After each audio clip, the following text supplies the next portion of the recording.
અને જયરાજ ફાર્મ હાઉસમાં જે વિડીયો ઉતાર્યો હતો એ જ વિડીયો આ બંને આરોપીઓ બધા જ આરોપીઓના કપડા એક જ હરખા છે અને જયારે નવનીતભાઈ ઉપર જયારે હુમલો કરતા હતા ત્યારે એક આરોપી અન્ય સહ આરોપીને પોતાના વિડીયો મારફતે અને આ સમગ્ર ઘટના એ વિડીયો કોલથી બતાવતા હતા। નમસ્કાર દર્શક મિત્રો, હવે અત્યારે સૌથી પહેલા વાત કરવામાં આવે તો અત્યારે જે તમે ભાઈઓ જોઈ રહ્યા છો આ ભાઈએ તો ખરેખર જયરાજભાઈને પોલ ખોલી નાખી। દર્શક મિત્રો, આ ભાઈઓએ એમ કીધું કે જ્યારે નવનીતભાઈ પર હુમલો થયો અને ત્યારે જે ફાર્મ હાઉસમાંથી વિડીયો વાયરલ થયો હતો ભાઈ, બરોબર, એ વિડીયોમાં જે કપડાં હતા અને જ્યારે હુમલો થયો એ કપડાં બંને એક જેવા હતા। મિત્રો, આ હું નથી કહેતો, આ ભાઈઓએ બધું અનુકરણ કર્યું, બરોબર। આ તમે જુઓ, તમને આગળ આખો વિડીયો બતાવું।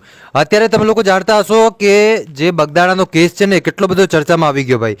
તમે ઉત્તરમાં જાઓ, દક્ષિણમાં જાઓ, પૂર્વમાં જાઓ કે પશ્ચિમમાં જાઓ, તમને બધી જગ્યાએ સાહેબ એક ચોક્કસપણે વાત સાંભળવા મળતી છે ને એ વાત કઈ તમને ખબર છે ભાઈ? બગદાણા અને બગદાણા। મિત્રો, હવે હું તમને આ ભાઈઓ જે તમે જોઈ રહ્યા છો ને આ ભાઈઓનો વિડીયો બતાવો ભાઈ, કેમ કે આ ભાઈઓનો વિડીયો સાહેબ એટલો બધો વાયરલ થઈ રહ્યો છે કે જેની કોઈ વાત જ ન પૂછાય।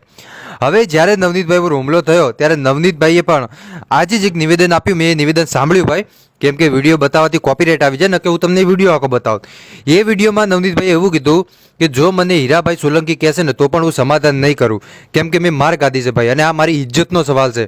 જો હું સમાધાન કરું ને તો મારાથી ગાંડો કોઈ ન કહેવાય। તો હવે તમે વિચારો સાહેબ, એ પીડિત નવનીતભાઈ જો એવું કહેતા હોય કે સમાધાન આજે નહીં ને કાલે નહીં, તો પછી પતી ગયું ભાઈ, મતલબ કે મોરાની વાતો થઈ ગઈ। હવે કાલે 11મો આરોપી પકડાયો ભાઈ, તમે જુઓ તો ખરી સાહેબ, 11મો આરોપી।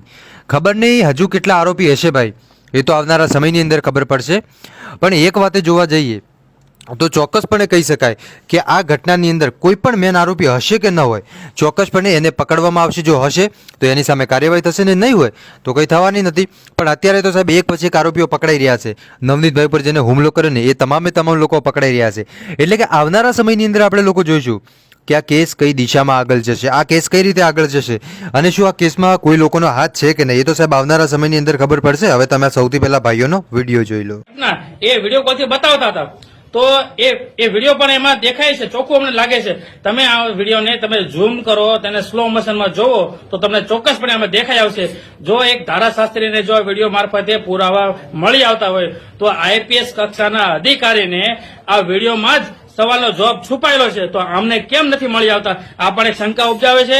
અને શું આમાં આરોપી છે એને સવલત